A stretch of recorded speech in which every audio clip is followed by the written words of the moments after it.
Welcome to My Black Job, the podcast.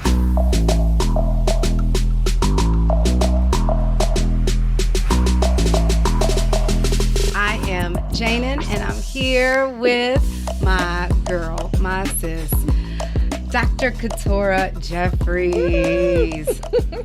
I am so grateful that you came on because I created this podcast because in the light of what's going on with everybody talking about the trending couple words, black jobs, what they are, what they look like, and really it's been a whole lot of memes, a whole lot of jest, you know what I'm saying, out there right now. And I'm like, well, I mean, that stuff is funny and it's all good, but like, what is a black job? Like, what does it really look like? And I'm like, okay. So I'm like, I know what a black job looked like. I've been working a black job every single day. Right. But who not more qualified to pose the question and really accept the task of actually saying, what is a black job? And let me go and meet and interview and absorb knowledge from as many black jobs as I possibly can. So I am here with a real black job. I mean, a real black job. Hats off and everything else. And I can't say enough about your professional bio. So I want to read it. So please excuse, the disconnect for a second. But, I just want to give you your flowers. So Dr. Keturah Jeffries, a Detroit native, a board-certified family medicine physician with fellowship training in hospice and palliative medicine. After earning her degree from Tennessee State University in HBCU, she returned to her hometown, Detroit, where she completed her medical training at Wayne State Universities. Dr. Jeffries currently serves as the hospice medical director at the VA hospital, where she provides compassionate care to veterans and has established the No Veteran Dies Alone program. She's also an associate professor, and she continues her passion through teaching. Outside of work, you still have time to get in your exercise and your traveling and your family time. I am so grateful that you said yes to coming here to talk to us today about your black job. Yes, Dr. Jeffries. I want to stop talking because I really want to get into your information, who you are and really what your journey was. I was at one point in time in my life a young person that thought about going to medical school for some hilarious reasons that we may or may not go through. I did not go pursue that path. But I'm always so intrigued about the journey. When you decided that medicine was for you, can you tell me when you were little Keturah, what you thought, your idea of what your black job would ultimately be? Okay. So thank you for inviting me, and I'm so happy to be here. First, when I was about, I want to say in middle school, I had science class, and I was pretty good in science. And the kids who were not would say, "You understand this?" And I'm like, man, it seems so easy to me. So science was my passion. I enjoyed learning about how things were created, why. And then my mother always wanted to be a nurse, but she had me at such a young age that she didn't get to go to nursing school. So she would always talk about, the medical field is where you need to be because you can always keep a job. Right. So I said, okay. So it made me think about medical fields. So I would say, maybe I want to be a nurse. And then as time went on, I get to high school, I did a VOTEC program for nursing, and I liked it. We had anatomy and physiology. It was fun. I loved learning about the body. And then when I went off to college, the college that I went to did not have a nursing program, so they put me in pre-med. So with pre-med, I did okay because the sciences were good. But I always said, I didn't want to change my major. You already got too deep into the classes, I got into it, right. So I just continued with that. And then I was at a school called Adrian College. So Adrian College, coming from Detroit, I had been around mostly black people. So it was a big culture shock. when I went to Adrian. I went there on an academic scholarship. Mm-hmm. So then I said I'm going to transfer out to a HBCU, and that's when I chose Tennessee State, which was in Nashville, Tennessee. So then they had a lot of programs that talked with a black college there called Meharry. There's a black medical school called Meharry Medical, and it's in Nashville. So Nashville was cool because it had Fisk, it had Tennessee State, and we had Meharry. So you saw all this black excellence all the time. Yeah. Right, which reminded me of high school in Detroit, to be honest. So then I said, okay, well, my major is biology. I don't want to change it. I'm just going to do biology, and I'm going to be pre-med. And I kept trying to decide if I wanted to go to medical school, dental school, optometry school is one that you can do. There's all these different fields that you can do with a biology degree. So, but you still have to pick another school. Like you can't, if you stop at biology, you'll have a hard time probably finding a job, to be honest. But you can, then you apply to medical school, and then you have to take a test called the MCAT. Right. Yeah. So you take the MCAT. I delayed about 4 years. During that 4 years, I taught. And that's what I wanted to go into because I can resonate with the working a career, going down one road and then saying, putting the brakes, stop the presses. Right. I'm going to go in a completely different direction. Pivot, right. The boldness that takes, the courage that takes. Take me there because I really can relate to that emotion when you are at a crossroads where you can stay with what is seemingly security because it's what you know, it's what's comfortable, and or jump into a complete abyss of an unknown. You know, walk us through that. So when I finished undergrad with biology, again, like I said, it was hard to find a job. So I said, well, what am I going to do? Do I really want to go to medical school? Because that is a big commitment. So I said, do I want to go to medical school? I want to go to optometry school. That's another eye doctor. So I decided to try some different things. I said, let me see if I can do something with my biology degree. So I became a health inspector. That was fun. Okay. I bet it is fun. Did you get to go in like restaurants and stuff like that? Oh, bad. Oh, all my friends. Wait a minute. Wait, please. One story. One like real good, like a real good nasty story. There was this place that got shut down. They sold soul food. I'm not gonna say. We ain't gonna say who, y'all. Okay, that's getting good stuff. But yeah, they were nasty. Yeah, they deserved to be shut down. And I remember my friends would call me all the time and say, where should we go eat? I want to go with my girl and find out where. And I'm like, don't go there. So, I mean, when you walked in there, did you like? Did you they have bowls of food? You know, they making large vats of food. And they would set it on the floor. Oh, okay. That's okay. You got gnats. You got roaches. You got droppings. Oh, don't eat there. I mean, that is so real because we just have no idea. I mean, that really makes. That would encourage somebody to cook at home a little bit more. A little bit more. Maybe that is. But what I took away from that basically was if they're busy, you're probably pretty much safe. Okay. Because they're turning over the food. It's the places that's empty. That you got to be careful. That's all. That's what I took away from that message. I hope we got that, y'all. So I inspected bars and restaurants. Yeah. And then I ended up being a teacher. So I didn't like doing that because I didn't like the policing of it, you know, being like a police. I like being able to help people. So I always knew I wanted to help people. Yeah. So then I said, well, let me try teaching. So I taught at middle school science. Okay. And I enjoyed it. But I would always tell the kids, follow your passion, follow your passion. And I wasn't following mine. So I decided, you know what? I'm going to take the MCAT and just see what happens. Because I was doubting myself. Really. Right. That was the real reason why I was delaying all that time. Yeah. The MCAT didn't do bad.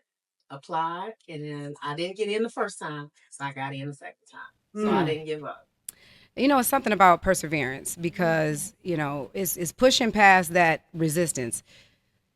In business, you know, I have learned to grow some tough skin in continually pushing past the no, or when things get really hard, you know, just to continue to push and press.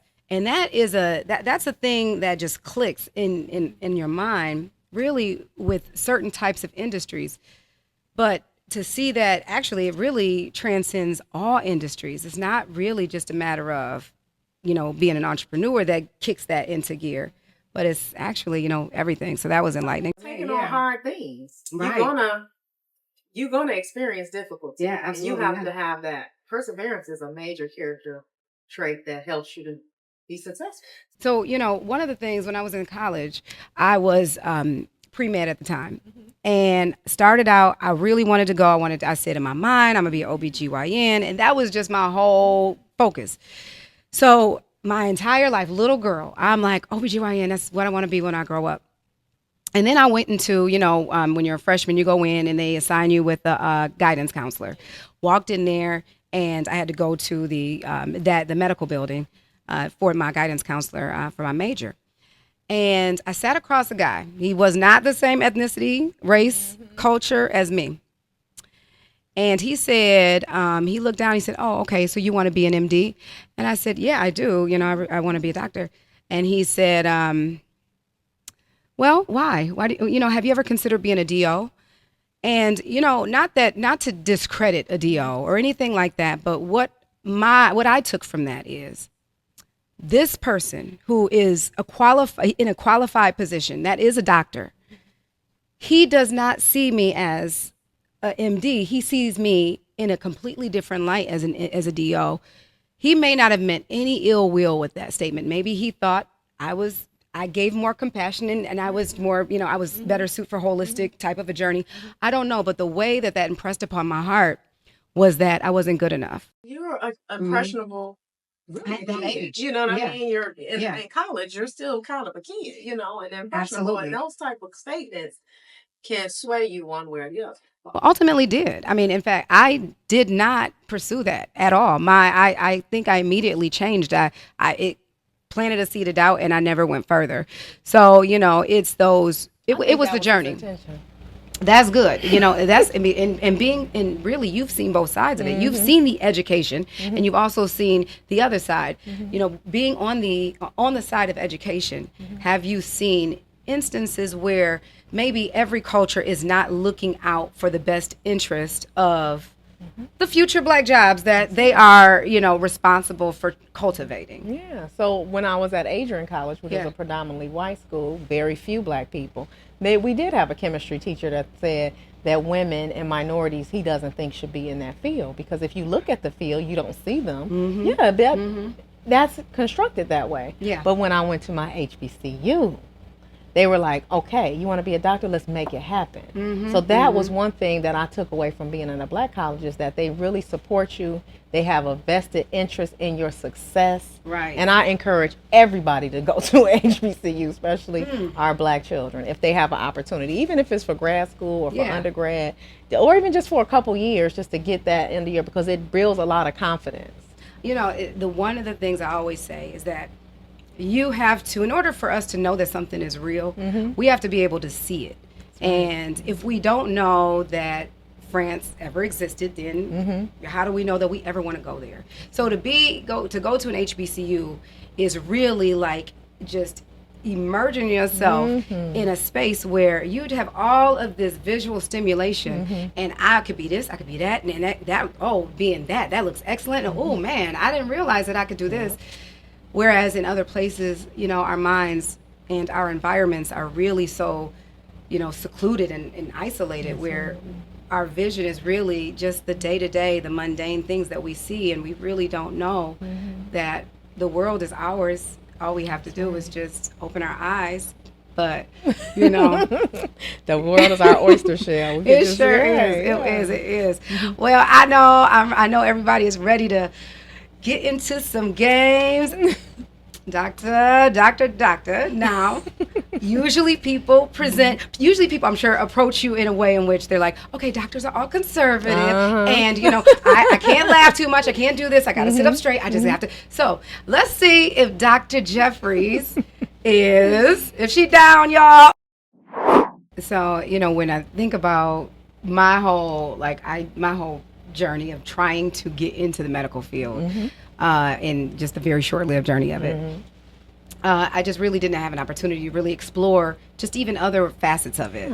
Other specialties that I really like could have perhaps been amazing at, if someone hadn't have stolen my dream. But hospice care like that and afterlife care is something that, of course, obviously I shouldn't be thinking about that because I was in college. I mean, like, I hope you're not thinking about that. But, I never thought about that type of care before. Okay. Until I had to experience one of my loved ones going through it. Can you tell us what is hospice care? Give us some information about it. Okay. So hospice and palliative care is what I practice. Palliative care is, they mix them up a lot, hospice and palliative, or when someone says palliative, they just automatically think it's hospice, but it's actually a big umbrella. So palliative care is people who have serious illnesses and you try to support them through those illnesses. So stage 4 cancers, end-stage emphysema, things of that nature. People are on dialysis, so they may see a palliative care doctor for their symptoms. Understood. But hospice is specific care only for people who have less than 6 months to live. So you don't even qualify for hospice unless you're already have a limited life expectancy of 6 months or less. Got it. Okay. So I do understand the difference, and you do operate within both, of those practices. What are some of the specific challenges that that relates to working in an industry where it's hard to really establish a really strong connection emotionally with your patient or maybe it's not, I'm not sure, when you know that your time with them is probably a little bit shortened. Yeah. So there's a couple, you said a couple things. So what's a big challenge is that when people don't talk about what their wishes are when they know they're dying. That is a big problem that we have in our field. But when it comes to hospice care, so for instance, like I said, these are people that have less than 6 months to live. And when I get involved in the care, I don't know these patients. So it doesn't bother me too much and just feel like I'm doing my job. But the people who have been following them, their family members, the training is mainly just compassion, just showing a lot of compassion and trying not to show too much empathy, because that is when you put yourself in someone else's shoes. You really, in this field, as doctors, we're trained to put ourselves in your patient's shoes and try to meet them where they are. But in hospice, I have to take a different approach. Right. If I put myself in their shoes all the time, I would be drained emotionally. So I have to just back away from that and basically show compassion, which was something that I had to learn how to do. And so that right there, that specific approach, that is not what you were taught. You weren't instructed to proceed that way. You were instructed to proceed, it almost sounds like, with your entire heart open, just open to all of the energies and all of everything, that emotions, the emotions, the pain, the grief. the fear, the grief, all of that stuff. You are trained to walk into a room and just open yourself to all of those emotions, which in turn, like you said, you would take that home. But you intuitively knew it was that a journey to get to that, or did you know that, no, I have to take another way, contrary to what they taught me? That's right. I know that I have to be my own advocate and have to protect me first. When did you come to that place? That right there, that's profound to me. Thank you. So what happened was when I was in my training, I kept saying, I love when I'm at work, I feel like I've got energy, but when I go home, I'm just so drained. I'm so drained. And I ended up mentioning it to one of my mentors. And they said, oh, so they sent me to a spiritual, like we had these psychologists that would check on us because we were in training. So they're trying to make sure we're okay because it is heavy work. It's very heavy emotionally. Right. So when I told her that, I'm just so tired when I get home. I can't even, I just sit on the couch. And she's like, you're putting too much, you're giving too much at work. You need to pull back. And so that was my signal. I was just too tired. And then she said, well, you have to show compassion. I understand what you're going through. I have compassion for what you're going through. Is there anything I can do to help you? But you can't say, I know how you feel. I've been, you can't do that. It's too much. It's too much to carry. It's too much. So it's too much so I had to carry. learn by basically trial and error. Well, I think that could be applied in all facets and areas of life. That's just wisdom, just absolute God-given natural wisdom that you just shared with us right there. So I want to move on to our next fun game. Yes. And you know that I did now. First off, let me not assume because you're working medicine that you watch Grey's Anatomy, but I was do. okay. Sometimes. No, I kind of did fall off though because I was like a diehard Grey's Anatomy fan, and not that I like went away, y'all. I did not go astray. I still am, but you know how it happens where life gets in the way, then you miss an episode, and then you go back and then you go look, and they only kept 6 episodes. Now you lost where you were. So I'm lost. I don't know where I am, but my heart is still with Grey's. It's still going on, or is it canceled? It's still okay. Hopefully. Otherwise, I'm really late. Is that Shonda Rhimes? Yeah, that's a black job. Yeah, that is a whole black job. Shonda Rhimes. Hey, girl. It's a whole lot of stuff that goes on Grey's Anatomy, and we just want to know if anything that we see is true. We want to know how great is the anatomy. That's what we're trying to find out. So let's play this game. So I'm going to ask a couple of questions, and it's either true, it's either false, or it's gray. Okay. All right. And let us know if you got any like juicy like commentary, little extra add-ins, tidbits. And you ain't got to say names. You don't have to say places, but we do like a little bit of the tea. We don't want to be super messy, but we do want something. There's no McDreamies and McSteamies. Let's just say that right now. Dang, it's not. I mean, like, dang. I'm just telling you. I mean, quick. I'm letting you know. That was only, what, 5 minutes? Minute? I wish. That was underwhelming. No McDreamies, dang. Or McSteamies. Or McSteamies. Because I showed the picture something different. I thought, okay, well, I'm going to ask it anyway because you don't necessarily have to be McDreamy or McSteamy for this to be true. Okay. McMaybe. That's a good one. That's a good one. Okay. Doctors often take time to sneak away during shifts for quick breaks in places like supply closets or on-call rooms. True, false, or gray? False. False. So there's no action happening in the on-call rooms? No. Dang, not even like back in the day? All I see is the nurses and the cleanup staff. That's because, listen, the reason Not is... the doctor. This because this is Dr. Keturah Jeffries. Like when she walk into place, everybody like, let me straighten up a little bit. But they straighten up because they just came out of the utility closet. Then your nurse is like, oh, the doctor's on the way. They trying to hurry up and get their scrubs back on. That's what's happening. Yeah, that's what's really going on. I know, because they done straightened all the way up when you walked in the building. But honey, I refuse to not believe that is not no action going on in the on-call room. Y'all in the comments. Am I alone, or am I just crazy that I'm just kind of like people leaving their dirty socks? Oh, socks had to come off somehow. Okay. Okay. That is funny though. That's really funny.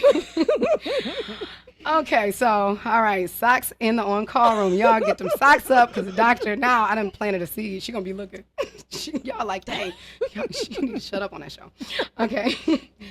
It's not uncommon for a doctor to have a secret romantic relationship with a fellow staff member. True, false, or gray? Probably gray. Okay. Probably gray. Oh, okay. So typically when you see that, is it like a doctor and a nurse, or is it like a doctor and like a... So what's interesting that I've noticed, I'm a female doctor, so it's a little different than the male doctors. The male doctors have a lot of fans, should I say, in the hospital. So I would say the men have, there's the physical therapists, there's the social workers, there's the nurses, there's the, I don't know, coordinators or whatever. And they're all kind of vying for the doctor's attention. I got you. Yeah. But no one's like breaking their neck for the female doctor's attention. Maybe a few, but not. Well, that explains why the doctor male ego is typically pretty large. Thank you. It's getting fed constantly by everybody. Well, Yeah. I mean, we got to start feeding our own egos because, I mean, I'm just as impressed by a female doctor. I'm like in awe. you. So I'm going to feed your ego, sis. Okay. So let's go to the next question. It is not unusual for a doctor to develop personal feelings for a patient after spending time with them. True, false, or gray? That is very true. Okay. Especially in my field. Okay. So I take care of veterans. Mm-hmm. And what I love about taking care of veterans is they always have the best stories. I take care of prisoners of war, people that have had their legs shot off, and they have the best stories. But I noticed that people say a lot of profound things at the end of their life. Like they have, now it's somebody standing in front of them. They know they're dying. This person has no involvement in their life or no judgment. And sometimes they just let things fly. So I want to get into that really, really good. I mean, that right there, you are all in my wheelhouse talking about that. It's not uncommon for doctors to develop rivalries with other medical professionals. True, false, or gray? That is true. That is true. Okay. We have a little give rivalry. Me a story. Palliative care has a little rivalry with oncology. I'm blessed that in my facility, we get along very well. We work together. But by us coming in at the end of life, and usually when they're thinking, someone is thinking that this patient is dying, and they call us, the oncologist, which is a chemo doctor or cancer doctor, they administer chemo. And sometimes chemo, if you don't know, is kind of medications that they give you to see if you can beat the cancer before the cancer beats you. So we're going to get into this game. Now, I'm going to not take any of your credentials away. Okay. But just for a teeny second. Okay. Because I got to level the playing field. I don't feel good. Mommy, I don't feel good. I got to make the playing field level. Okay. You are an MD for real. And so, you guys, this is not medical advice. This is coming from Dr. Mom, which I have a full-on degree in. And you, I'm sure, have a full-on degree in Dr. Mommy hood, too. So we are Dr. Mom to Dr. Mom. Let's see if we got a rival. Let's see who's going to get the most answers correct. Because, honey, ain't nothing worse than a baby coming to you on a Sunday night and everything is closed and they are saying, Mommy, I don't feel good. Mary has a 6-year-old who doesn't want to go to school because she has these symptoms. I think, let me tap into my Dr. Mom brain. I'd say she has a cold. Yeah. It's so, life becomes so funny. Yeah. I don't even talk mess ahead of time that much because I'm like, I just want to just have that sweet victory. Right. So, I'm sorry. You're better than me. Yes. I could have been. Listen, where's that? The counselor. I could have been a doctor after all, sir. Did you hear my answer? I beat Dr. Jeffries. Okay. Huh. I bet he is gonna be watching this. That's my motivation. Thank you, doctor. Whoever your name is. Okay. Second question. Alexander is asking to leave school early because he's experiencing these symptoms. The urge to swallow frequently. He's nauseous. Oh. Y'all just want to buzz me. That was good though. We leveled up. The doctor No, wait a minute. wait a minute. I thought we were supposed to be showing black excellence. The sweet victory. Let me put on my Dr. Mom glasses. Oh, man. Don't hate me because I am really. It just becomes so fun. Oh, my God. Okay. Alexander is asking to leave school early because he's experiencing these 3 symptoms. The urge to swallow frequently. My guess is, because I think I dealt with this a lot with my oldest, he has strep throat. Oh. Oh, man, I was really confident though. Yikes. Okay. All right. So, but you know what? No worries there because I just go right to Dr. Google. Dr. Google, can you tell me, boo, another symptom? Right? A sensation of flowing liquid down the back of the throat. Dr. Jeffries. So swallowing a lot, postnasal drip. Let's just say sinus infection. I get another chance. Oh, and please excuse my glasses. These here are my point of view glasses. I just like to get. They're very cute. Thank you so much. So I got a little blinking light so that I'm not a creep and people know that I'm not just like, even though it kind of looks kind of creepy, but I'll just walk around to people and I'm like, I got these glasses on. So this here is my point of view just for a few moments. Okay, so post-nasal drip, so you look at me using new terminology. And I said a ear infection is what they have. The urge to swallow frequently, an ear infection. Sensation of flowing liquid down the back of the throat. Yep. And so since it's not sinus, I would say an ear infection because of the blockages, that are accumulating behind the ear when the throat goes up. That don't make it right. Wrong. When you start talking, like so some folks in the media, they just keep talking. Convince you. Until they make themselves right. It's Gotta like, convince you of their point. She was determined. No. I need the answer. What's the answer? yeah, I know what's the answer. No, y'all Dr. got Google. one more? Oh, okay. All right, Dr. Google, we need just one more, please. Bleeding Oh. from either or both nostrils. Yikes, that escalated quickly. I'm calling you. Well, Dr. He's Dr. bleeding, Jeffries. he's swallowing. So he has a bloody nose. Yes. Oh, you got me at blood. I said, okay, I lost all my credentials. I said, out of here. I'm done. Like, I'm taking you to the doctor. Immediately. I can't wait, but I can't. Why y'all over there leveling up like in real time? We're trying. A bloody nose. A is bloody correct. Yay! Yay! But I am a very, very petty winner, but I am not a sore loser. I am not a sore loser. Thank you so much for that game. That was super fun. That was really fun. Jay, let's just try it. Let's just try it for the fun of it. Okay. And see, I'm willing to give you guys a chance, okay? Okay. You got 1-1. We can't just end here. Okay. Okay. Tiebreaker. All right, we got to get this thing. Tiebreaker. So, all righty.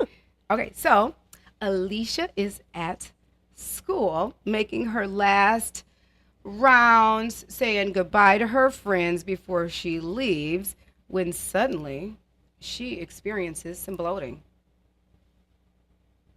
Da da da da. What could that be? She coming on her period. All right. Tap me in, coach. I got this. I got this. Just rest a little bit. I think that perhaps Miss Little Alicia, she just has a little bit of gas. Oh, man. I can't just be loud and wrong. Okay. We need Dr. Google. All right. Belly cramps and stomach pains. Belly cramps, stomach pains. Ooh. Okay. She has to poop. Okay. It's getting more serious. Okay. I would say that she has some type of gastrointestinal issue that is derived from the food that she is consuming. I heard the right buzz now already. We are not I heard the consuming buzz, the proper Jay. foodage. I heard the buzz, Jay. My bad. I like to pontificate from time to time. Watery stools. Oh. Oh. She has food poisoning. Oh, man. Come on, Jay. I'm please. shrinking. Come on, Jay. She has bloating. Diarrhea. She has the flu. She has the stomach flu. You literally. She has a stomach virus. A stomach bug. She has diarrhea. Oh God. Listen. He can't sit with us can't do because Right. he's not as smart as us. That's it. That's just it, because we're not wrong. Right. Mm-mm. We were not wrong. Y'all, we were not wrong. Okay. So I said the last game was like my favorite, but like, no, for real, probably this is my favorite. And I don't really know why, because I'm not that great at it. Like, for real, not that great. But I like to have a little fun.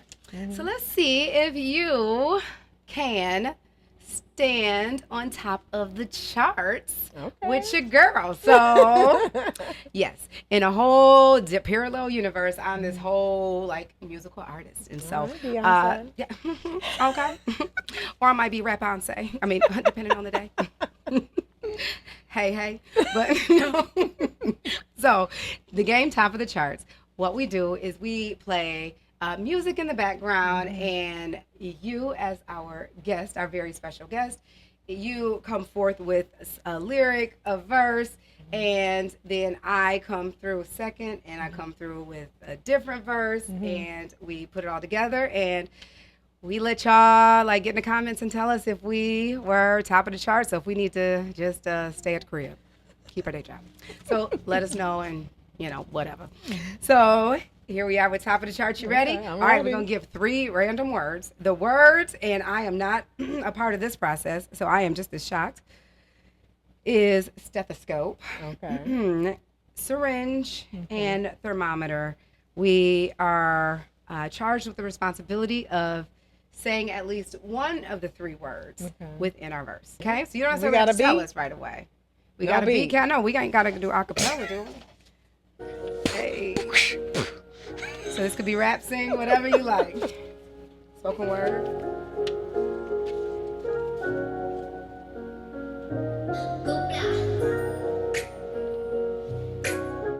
Things are hot. The temperature's rising. The temperatures are rising. I need a thermometer. Ooh, is it a fever? Ooh, it's hot. You're making me hot. Take it away, Jay. Fan, I think I need a thermometer. You're making me so hot. I don't know what's not. Ooh, I think I need a stethoscope. My heart is overflowing with all of this. I need a stethoscope. Ooh, yeah. The heart is beating. Boom. Boom. Ooh, yeah.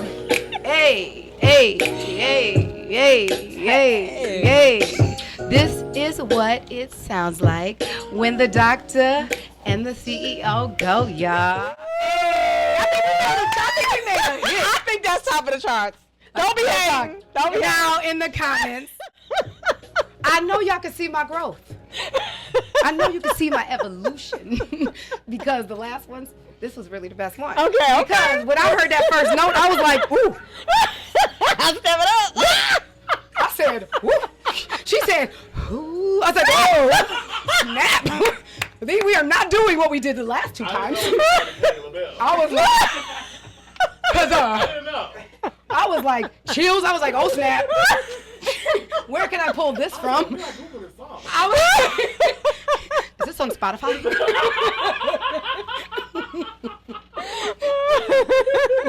I know we're gonna be in the shower like, I think I need a stethoscope.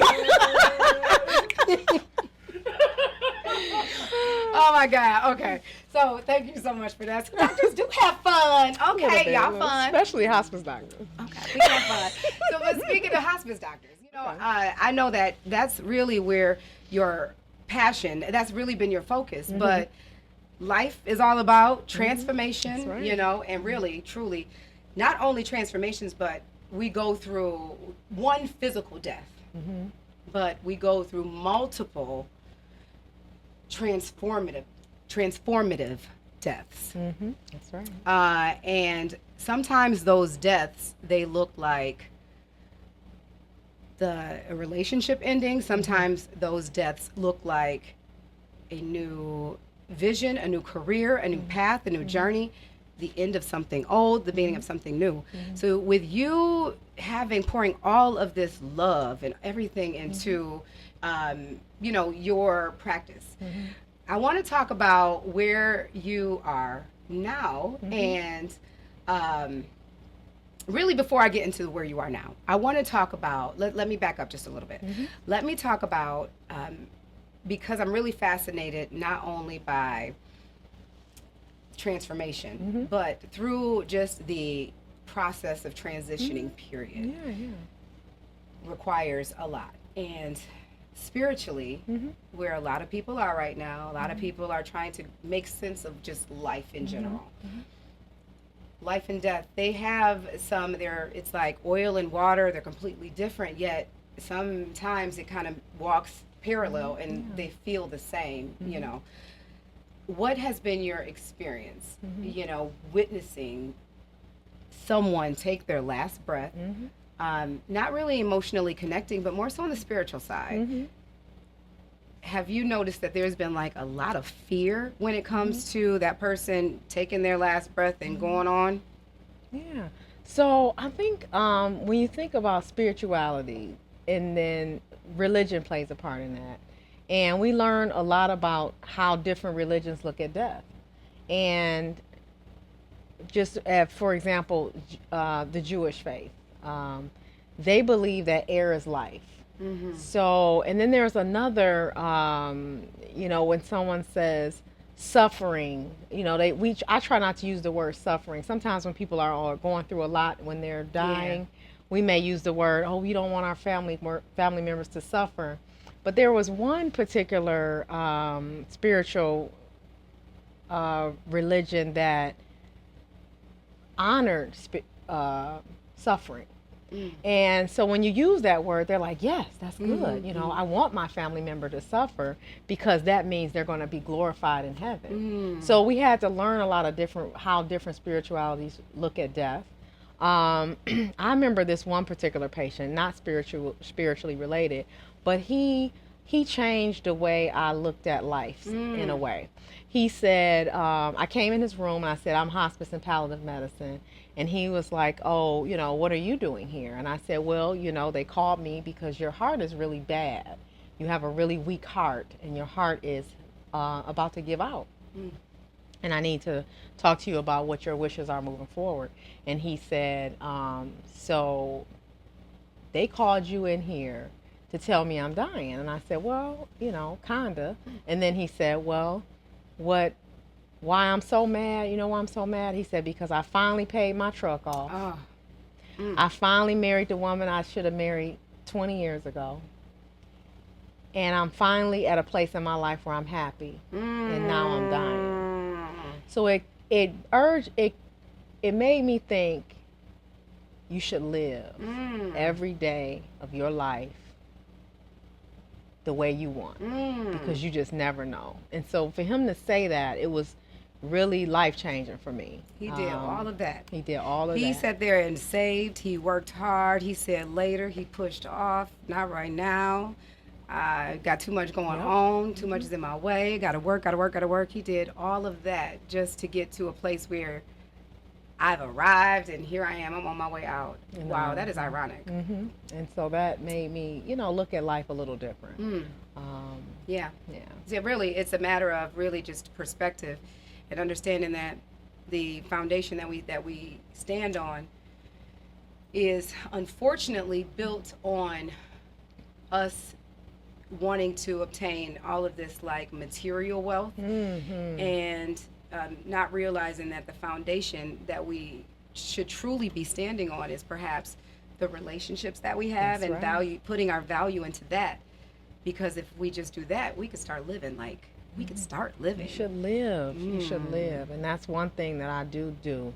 I don't put off a lot. If I want to go somewhere, I try to go. Mm. If I have a goal, I try to accomplish it as fast as possible because you just never know. Yeah. And I think it's important for people to put their what is it that you want to do in life and actually go for it. Yeah. Because if you keep putting it off, you just never know what may happen. Very true. Very true. Have you ever observed any like spiritual phenomena? You know, like you walk in, and there is or naturally has been someone who has crossed over, present. Probably before. So I would say okay. what I've noticed is there's some people that die and they die very peacefully. Okay. They kind of bye everybody, I love you, and they kind of peacefully transition. They may see people in the room or whatever they're seeing and they are at peace. Then there's people that fight and scrape and yell and scream before they die. And so I don't know what's going on because they can't see me, they can't hear me. But I think it's interesting that some people die very peacefully and some people die very I don't know, I want to say maybe tragically. I don't know if that's the right word, but I would say that it's very sad and they need medication to calm them down because I don't know what they're seeing. But whatever it is, they don't seem to be excited about what they see. Wow. Yeah. It definitely does. So whatever your spiritual yeah. Faith calls for at the end of life, that is one thing I definitely have seen. Yeah. What about any type of like spiritual phenomena occurring even after the fact? I mean, I don't know if you subscribe to different, believing that different entities actually exist within this realm. You know, we see lots of TV stuff about, you know, ghost stories and stuff. I would imagine that would be a thought that would play in my head over and over as I was, you know, working or, you know, in the area. So sometimes I notice that the patients may be hallucinating and we call it terminal delirium. So the terminal delirium is the medical term for it. But what we may notice is a agitated terminal delirium is what we call it, where they're kind of thrashing, they're maybe yelling, but we can't like shake them. They don't know that we're in the room and they may have a difficult time. And this usually happens within hours to days of them dying. But then sometimes there's just a regular terminal delirium where they don't notice that you're there, but they're in a pleasant state. So we don't medicate them. We just kind of let them go through their phase. So sometimes if they come out of it, they may tell their family member, I saw grandma so-and-so. Right. Or I saw my wife that may have died 20 years before that. But when they have that agitated delirium now, I was explaining that I do take care of veterans. Yeah. So sometimes they may have PTSD, they may have been in combat, and I'm not sure what they're seeing, but whatever it is, it's disturbing, and we try to medicate them to calm them down. But these are things I see hours to days before they die. I never really had a connection or even an experience with any type of hospice care, what that looks like, and I'm probably like the majority of the population. I just lump it all together. Yeah. But until my grandmother passed, and so when she was transitioning, in the very end, like you said, and it wasn't even right away. It was maybe like a week before she started calling out for her mom. Yes. And she's like, Mom.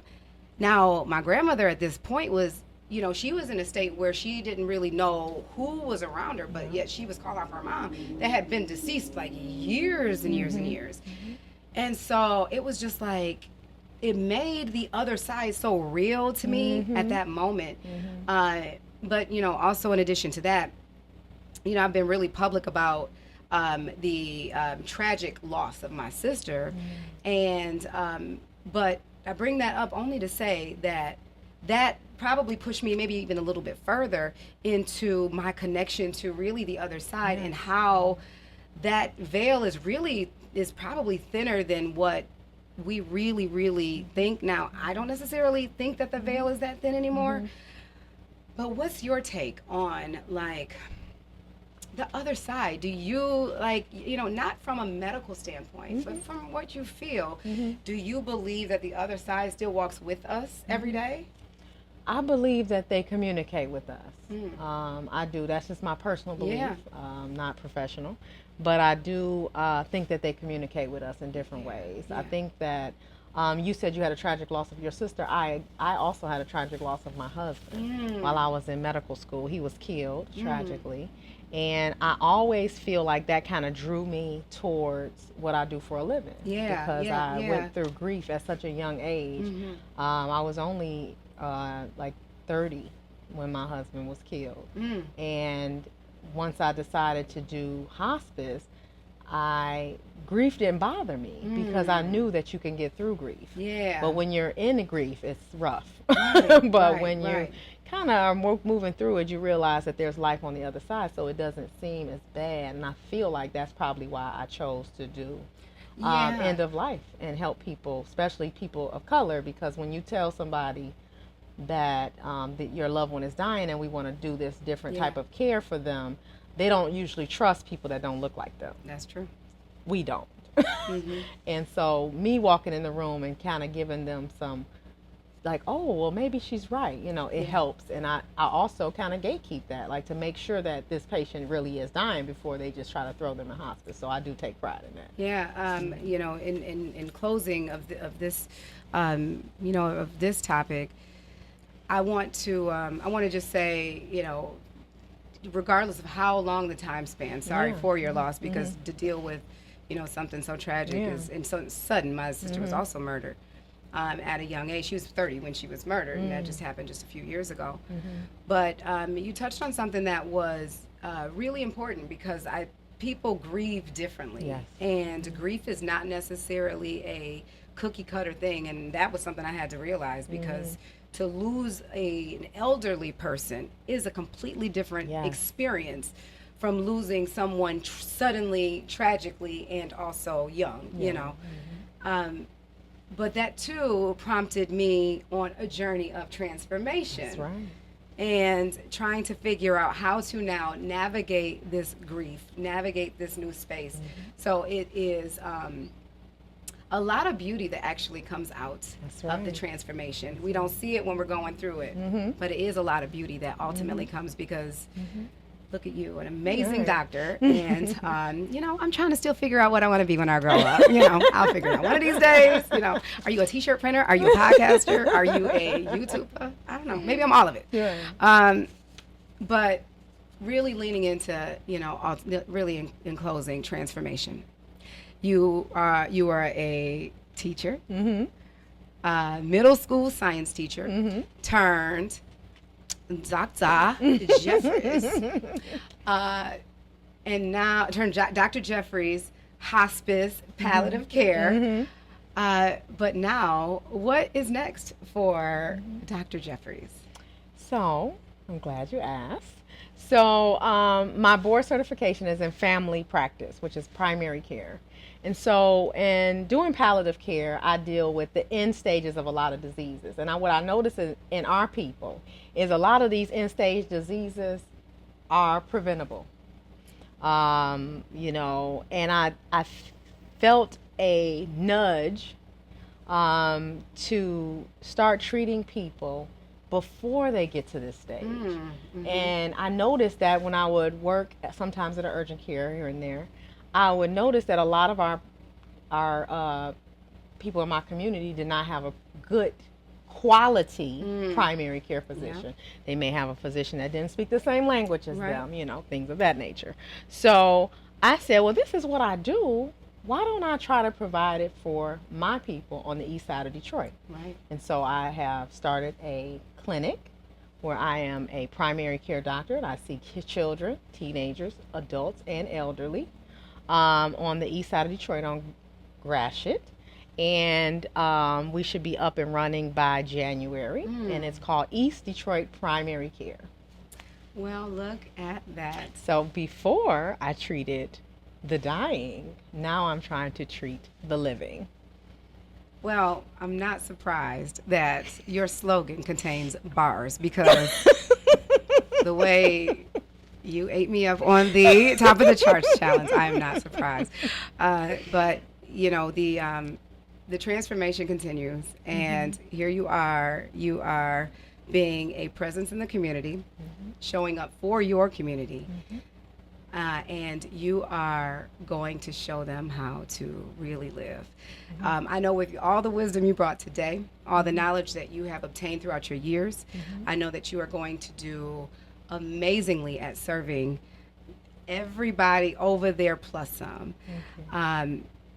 Thank you so much, Dr. Jeffries. Thank you. This is an amazing Black job that I am just in awe of, and I hope you guys have just been sparked by some type of inspiration or motivation to tap into whatever that transformative space is, whatever that feels like, whatever your journey is right now. Tap into that space. I mean, it might be rough, might be hard, but persevere. You can get through it. And on the other side, honey, it's credentials. Okay? That's right. Yes. Okay. All right. So thank you so much for joining My Black Job, the podcast, y'all. See y'all next time.